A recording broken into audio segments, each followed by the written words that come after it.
আসসালামু আলাইকুম। ওয়ালাইকুম আসসালাম। কেমন আছেন? জি ভাইয়া, ভালো আছি।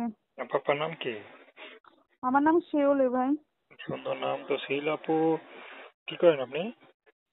কি করি ভাই, বাসা বাড়িতে কাজ করি। এক জায়গায় বিয়ে হয়েছিল, ওর স্বামীটা ডিভোর্স দিয়ে চলে গেছে। এখন একটা বাচ্চা আছে, বাচ্চাটাকে নিয়ে অনেক কষ্ট আছে।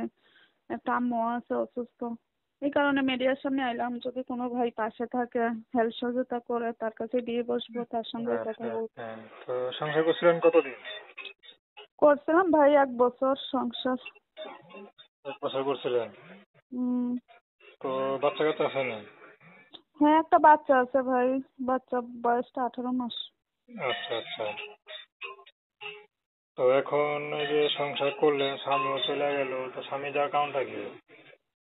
স্বামী অনেক ভালো ছিল না, নেশা পানি খাইতো, মারধর করতো, এই কারণে ডিভোর্স দিয়ে ফেলছে। এখন কার কাছে থাকেন, শ্বশুর বাড়ি নাকি বাপের বাড়ি? হ্যাঁ, এখন আমার আম্মুটা আছে, আম্মুটাকে নিয়ে আছে। এর জন্য চলতে ফিরতে অনেক কষ্ট হয়। এর জন্য ভাবছি যদি একটা মনের মধ্যে মানুষ পাইতাম, তার কাছে বিয়ে শাদী বসতাম।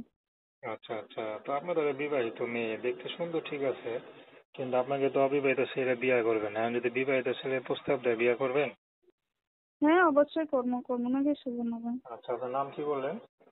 আমার নাম শিউলি। তো দর্শক, আপনারা সেই যাবো কষ্টের কথা শুনলেন। তবে ভালোবাসা, সাহায্য, সহযোগিতা, বিয়ে শাদী করা একান্ত আপনাদের ব্যক্তিগত ব্যাপার।